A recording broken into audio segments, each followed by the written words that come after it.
All right, we're joined by Oliver Askew. Oliver, a little seat time here at Ocala Grand Prix as we wrap up our 2019 Fall-Winter Local Series. Oliver, first off, great to see you come back to Ocala Grand Prix on the shifter car today. Talk about your setting here as you get ready for a little fun here today. Yeah, of course. It's been a while since I've driven. It's since Laguna, the last race in the Indy Lights Championship. So, George, it's always nice to come up here where I started racing and to see everybody, to see all the kids again, and to show support for the karting community. I think it's really important. So let me ask you this too now, as you look back on your career, obviously moving into IRL, which is really the top level of racing. When you look back at your days at Ocala Grand Prix and all the things you guys had to do here as far as practice, does it kind of make sense today now when you look back? Because I'm sure back in the day, running thousands of laps and all the things you guys did with OGP as a team member, you look back now and go, wow, now it makes sense.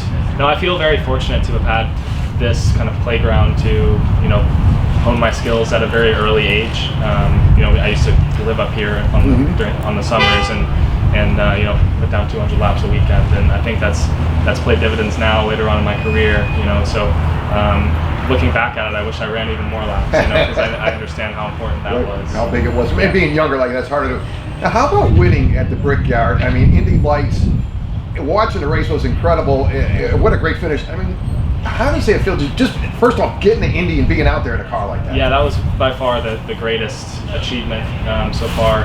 Both that and the Indy Lights Championship were massive, and that single day was the greatest day of my life. I mean, just to have so many people at the track and so much support and so much hype around Indianapolis, and to win that race was just unimaginable. So watching it was great. It was just almost like bringing tears to my eyes. Here's this kid I watched. I mean, you were this big here at Ocala Grand Prix, and how well you progressed and how you've kept everything straight. I mean, it really has to be a lot of fun for you, but a lot of excitement and a lot of new things coming your way as you move on to IRL now. Yeah, for sure. I mean, I'm super busy right now. I've relocated to Indianapolis and to be around the team, to train as much as I can.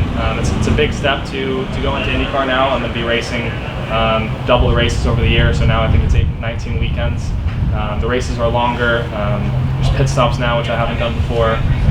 We have a bunch of sponsors on board. Aero Electronics is a massive sponsor of ours at Aero McLaren SP. Obviously McLaren as well has come on board, so a lot of moving parts, but I think we're all coming together to put together the best package. Now, obviously it's a very busy season. You talked a little bit about your physical training and stuff.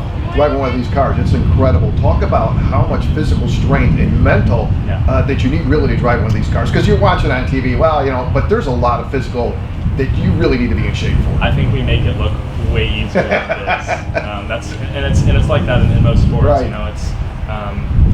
We have to be on top of our game, and it's from nutrition to physio to strength and cardio. It's all. If we're missing one of these little steps, then we're not going to be on our A game on race day. So, like I said, the races can be up to 3 hours long. Wow. And you could be pushing for that entire distance. So it's very physical. The steering wheel is very heavy, especially when you put red tires on. There's grip on the track. A street course like Toronto or a bumpy oval like Iowa, it's very difficult. So I'm looking forward to the challenge. Yeah, as you get ready for 2020, how about the practice sessions? What about testing? Can you tell us a little bit how that kicks off now in 2020? Yeah, we're going to be, so my first day in the car will be January 13th in Sebring.